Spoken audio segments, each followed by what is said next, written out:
धन संपत्ति का विज्ञान, the psychology of money, Morgan Housel.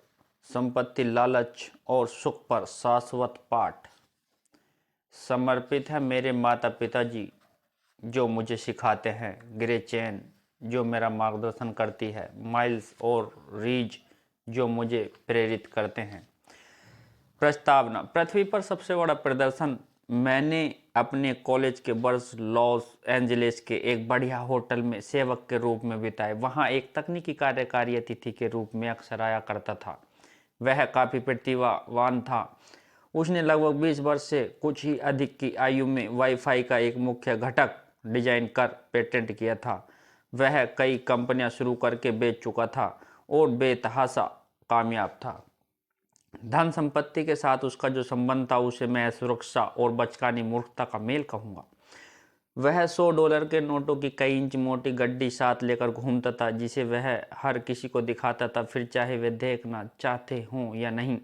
वह बिना किसी संदर्भ के अपनी धन संपत्ति की खुलकर डींग मारता, खासकर जब वह नशे में धुत होता। एक दिन उसने मेरे एक सहकर्मी को कई $1000 की रकम दी और कहा, गली में जो जवाहरात की दुकान है वहां जाओ और $1000 के कुछ सोने के सिक्के लेकर आओ। 1 घंटे बाद हाथ में सोने के सिक्के लिए वह कार्यकारी और उसके दोस्त एक डॉक के चारों तरफ इकट्ठा हो गए जो प्रशांत महासागर के सामने था। फिर उन्होंने उन सिक्कों को पानी में फेंकना शुरू कर दिया। वे उन सिक्कों को कंकरों की तरह उछालते और फिर किसका सिक्का सबसे दूर गया इस बात पर बहस करते और ठहाके मारकर हंसते, सिर्फ मनोरंजन के लिए।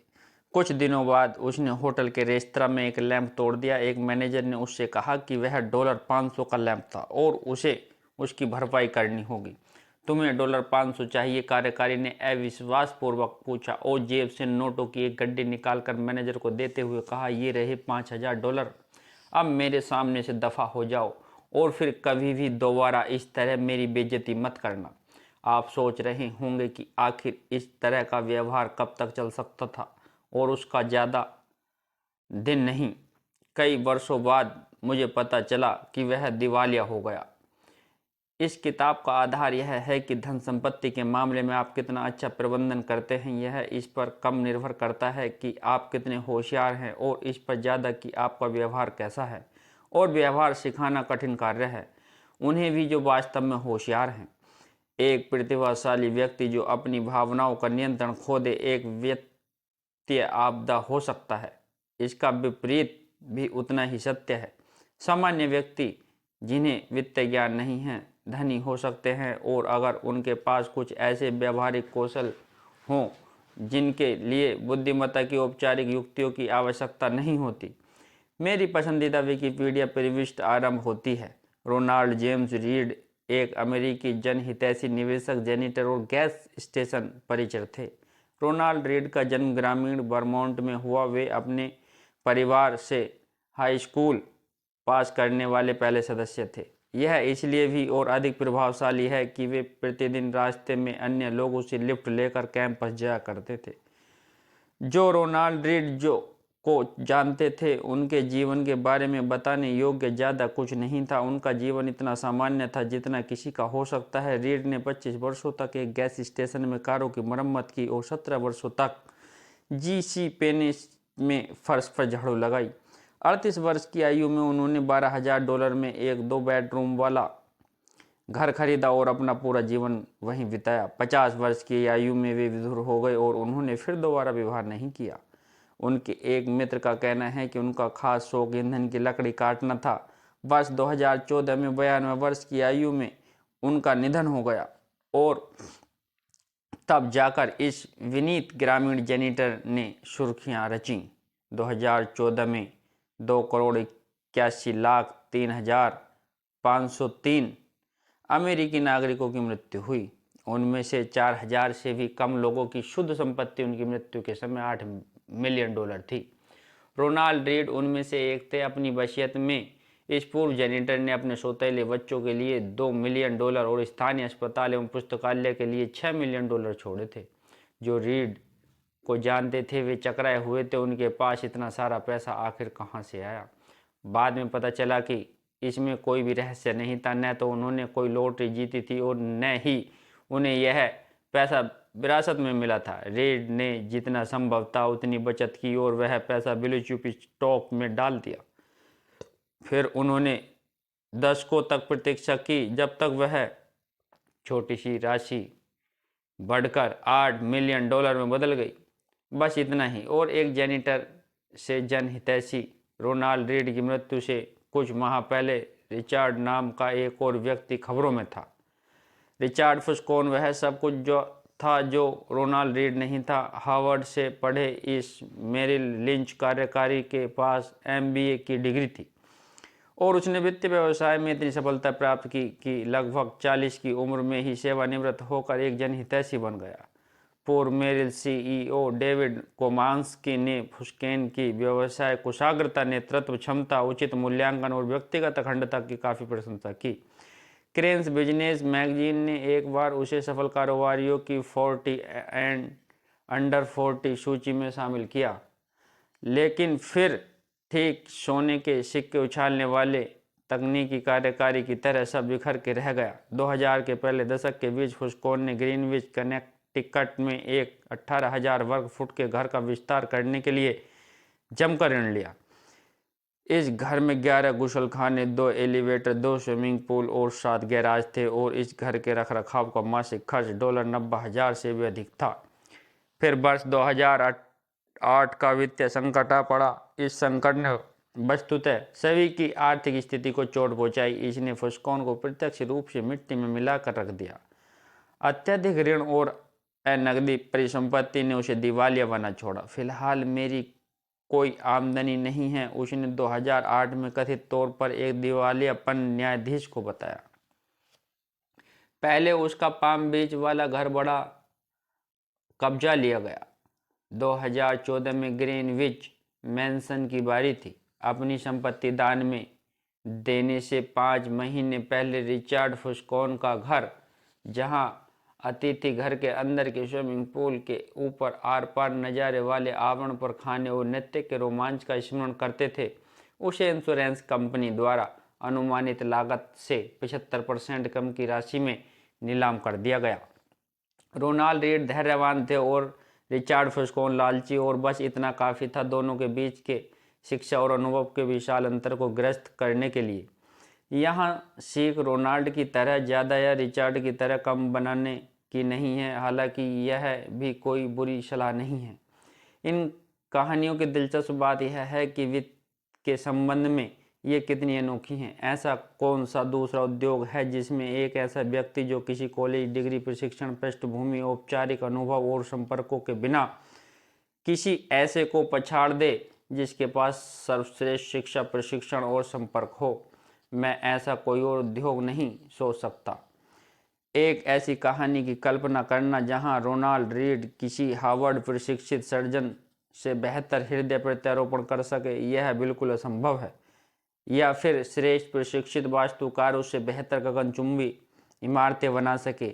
ऐसी भी कभी कोई कहानी नहीं होगी जहां एक जेनिटर किसी विश्व के जाने माने परमाणु इंजीनियरों को मात दे सके। लेकिन निवेश के क्षेत्र में ऐसी कहानियां होती हैं। रोनाल्ड रीड के रिचार्ड फुस्कोन का सहवर्ती होने के 2 स्पष्टीकरण हैं। पहला, वित्तीय परिणाम भाग्य द्वारा संचालित होते हैं और इसका बुद्धिमत्ता एवं प्रयास से कोई संबंध नहीं होता। यह कुछ हद तक सच है और यह किताब इस पर विवरण में चर्चा करेगी। या दूसरा, जो मेरे अनुसार अधिक सामान्य है, कि वित्तीय सफलता कोई कठिन विज्ञान नहीं है, यह एक व्यवहारिक कौशल है। जहां आप किसी प्रकार व्यवहार करते हैं, यह अधिक महत्वपूर्ण है बजाय इसके कि आप क्या जानते हैं।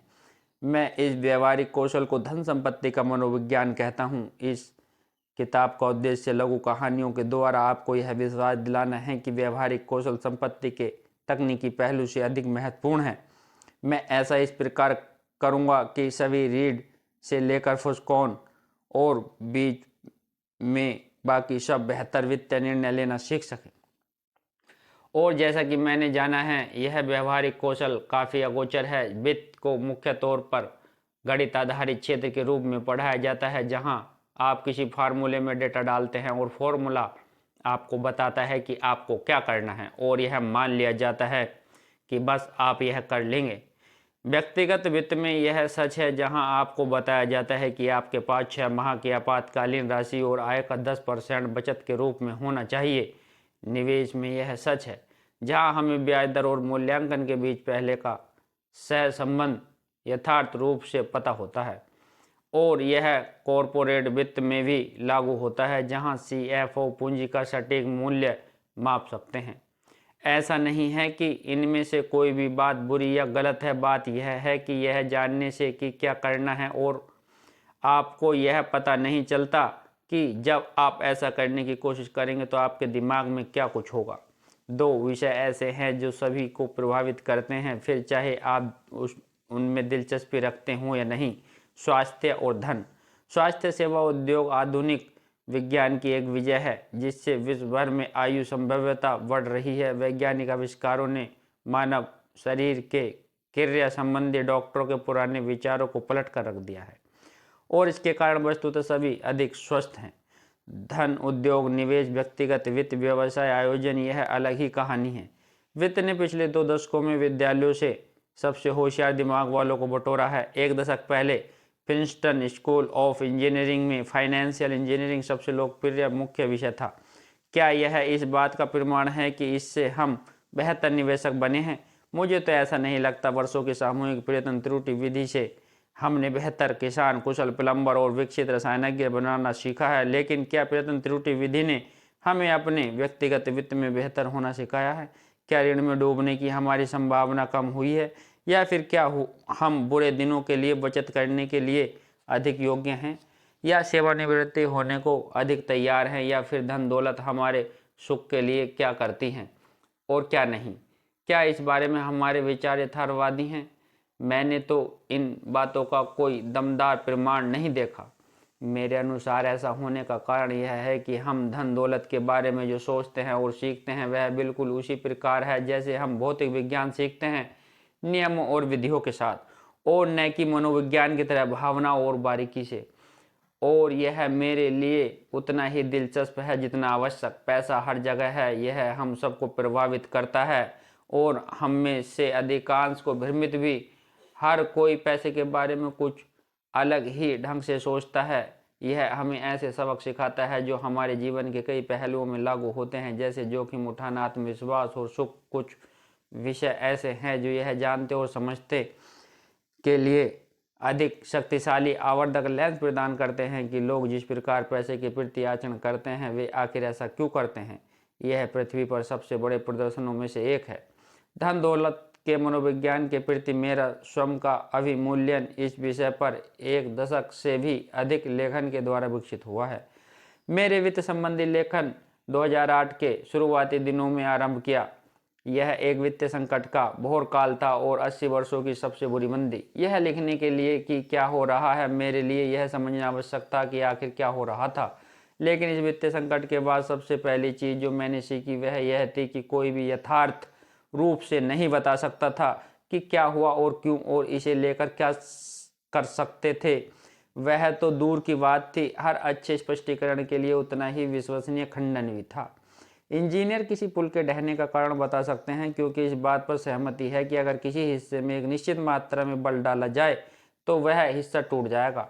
भौतिक विज्ञान विवादास्पद नहीं होता, वह नियमों से चलता है। वित्त अलग है, यह लोगों के आचरण से चलता है और मैं कैसा विश्वास व्यवहार करता हूँ यह मेरे लिए सही हो सकता है, पर फिर भी आपको मूर्खतापूर्ण लग सकता है। वित्तीय संकट के बारे में जितना मैंने पढ़ा और लिखा उतना ही मुझे एहसास हुआ कि आप मुझे वित्त के बजाय मनोविज्ञान और इतिहास के लेंस के द्वारा बेहतर समझ सकते हैं। यह समझने के लिए कि लोग ऋण में क्यों डूब जाते हैं आपको ब्याज दर का अध्ययन करने की आवश्यकता नहीं है। आवश्यकता यह है कि आप लालच, असुरक्षा और आशावाद के इतिहास का अध्ययन करें। यह जानने के लिए कि निवेशक बेयर मार्केट के तल पर क्यों बेच देते हैं। आपको भविष्य के अपेक्षित रिटर्न का गणित समझाने की आवश्यकता नहीं। आवश्यकता यह है कि आप उस व्यथा के बारे में सोचें जो आपको अपने परिवार की ओर देखकर होगी यदि आपके निवेश उनके भविष्य को खतरे में डाल रहे हों। मुझे वोल्टेयर का यह अवलोकन बहुत पसंद है कि इतिहास कभी खुद को नहीं दोहराता, मनुष्य हमेशा दोहराता है। पैसों को लेकर हमारा आचरण कैसा है, इस बात पर यह बहुत अच्छे से लागू होता है। 2018 में मैंने उन 20 सबसे महत्वपूर्ण खामियों, पूर्वाग्रह और बुरे व्यवहार के कारणों को रेखांकित करते हुए एक रिपोर्ट लिखी जिन्हें मैंने धन संपत्ति संबंधी लेन देन में लोगों को प्रभावित करते देखा है। इसका शीर्षक धन संपत्ति का मनोविज्ञान था और लगभग 10 लाख से भी अधिक लोगों ने इसे पढ़ा। इस किताब ने इस विषय का और गहराई से अवलोकन किया है। रिपोर्ट में से कुछ लघु पैसेज बिना बदलाव के लिए गए हैं। आपके हाथ में फिलहाल ये 20 अध्याय हैं, जिनमें से हर एक मेरे अनुसार धन संपत्ति के मनोविज्ञान की सबसे महत्वपूर्ण और प्रति अंतःप्रज्ञात्मक विशेषताओं का वर्णन करता है। सभी अध्याय एक मूल विषय के इर्द गिर्द घूमते हैं, लेकिन साथ ही अपना एक अस्तित्व भी रखते हैं और स्वतंत्र रूप से भी पढ़े जा सकते हैं। यह एक लंबी किताब नहीं है। आपका स्वागत है। अधिकतर पाठक उन पुस्तकों को समाप्त नहीं कर पाते जिन्हें वे पढ़ना आरंभ करते हैं, क्योंकि अधिकांश इकलौते विषयों को 300 पृष्ठों के विवरण की आवश्यकता नहीं होती। इसके बदले में 20 लघु बिंदु लिखना पसंद करूंगा जिन्हें आप समाप्त कर सकें, बजाय एक लंबी किताब के जिसे आप बीच में पढ़ना छोड़ दें। और अब हम आगे बढ़ते हैं।